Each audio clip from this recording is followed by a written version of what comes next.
When you hear about a brand new software update, you probably expect it to come with exciting changes, right? Especially when it's from a company like Samsung. But the early version of One UI 8 based on Android 16 has started appearing on some upcoming Samsung phones. And it's not quite the update people imagined, at least not yet. The Galaxy Z Fold 6 is one of the first devices to receive this test version of One UI 8. But instead of bringing a bunch of new features and visual upgrades, it feels more like a stripped down version that's still under construction. Those who've about to try it early say there isn't much to explore. In fact, this version is so minimal that Samsung's official changelog, when it eventually comes out, might be surprisingly short. And it's not just limited to the Z Fold 6. Other upcoming flagship models like the Galaxy S25 Ultra and Z Flip 6 are running into the same issue. People expected to see new tools and updates, like the much talked about now bar, but that feature isn't working yet. This makes it clear that we're looking at a very early build of the software, more of a test version than something ready for the public. Early software can be fun to preview, but in this case, the experience feels incomplete. There are no major design changes yet, no standout features, and nothing that gives users a real sense of what One UI 8 is meant to be. It's more of a base layer that Samsung will build on in the coming months. Reports suggest that Samsung plans to officially release One UI 8 within the next 3 months, but given the current condition of the update, that timeline might be a bit too ambitious. There's still a lot to do. Fixing bugs, adding the promised features, and making sure the system works smoothly across devices, especially the foldable phones, which bring extra complexity with their dual screens and multitasking tools. Everything needs to be carefully adjusted. Still, there's at least one small change that has been noticed: the updated weather app. It's not a huge redesign, but it does include a new animation. A little character walks onto the screen, dressed according to the weather conditions. If it's hot, the character wears light clothes. If it's raining, they carry an umbrella. On colder days, they're bundled up. It's a simple, playful addition that makes the app feel a bit more alive.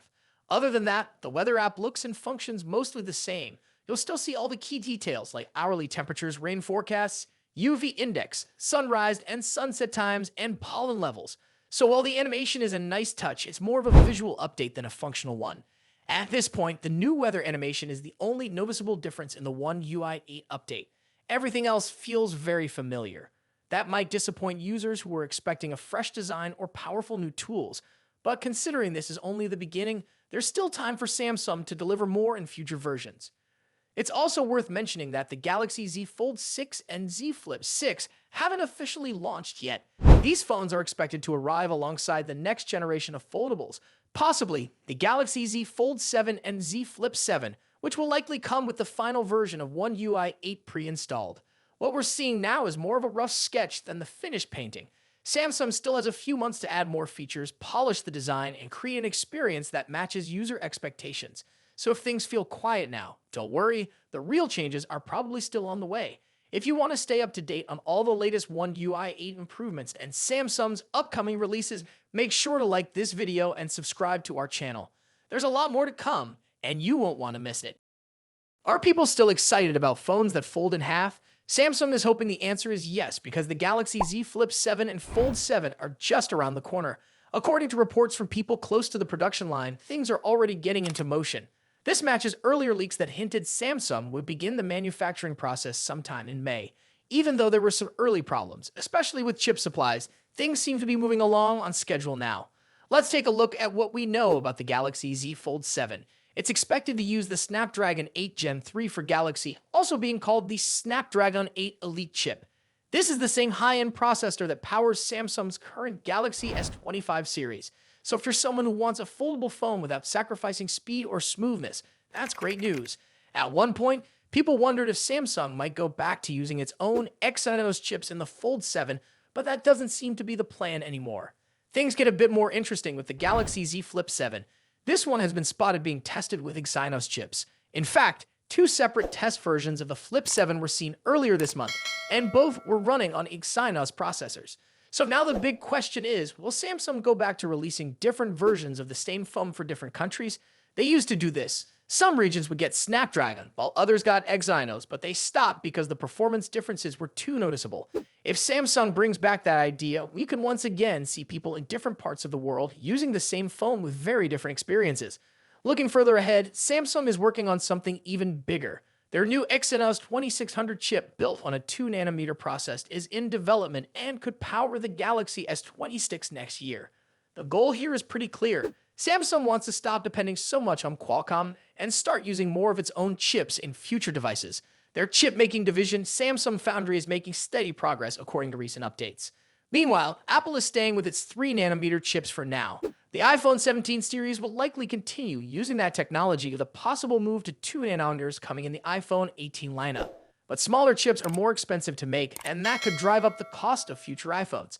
Some experts are saying that Samsung's 2nm chips may still not be as power efficient as the 3nm ones made by TSMC, which Apple uses. So when both are finally available in phones, it'll be interesting to see how they compare.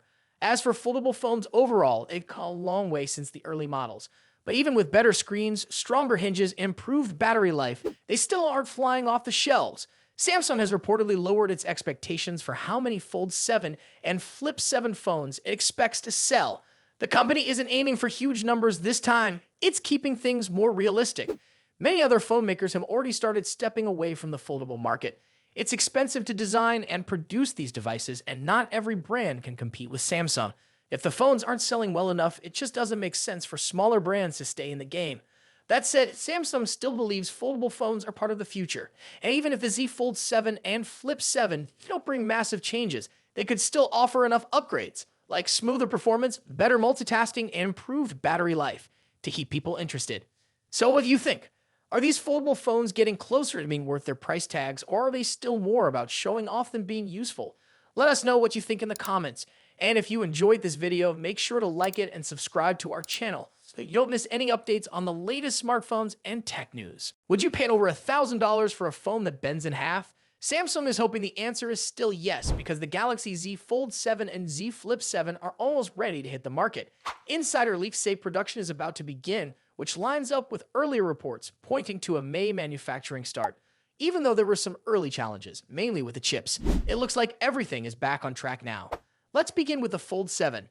This phone is likely to feature the Snapdragon 8 Gen 3 for Galaxy, also known as the Snapdragon 8 Elite. It's the same processor used in the latest Galaxy S25 models, which means users can expect fast performance without compromise.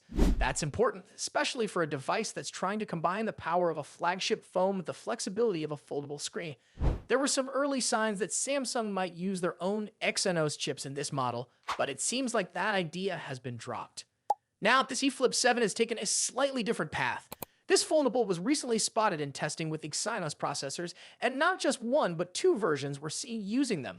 That has sparked talk about whether Samsung is planning to bring back regional variants. If that happens, we could once again see some markets getting Snapdragon versions and others getting Exynos. A few years ago, Samsung stopped doing this after users complained about noticeable differences in speed, battery life, and heat management. If they return to that system, it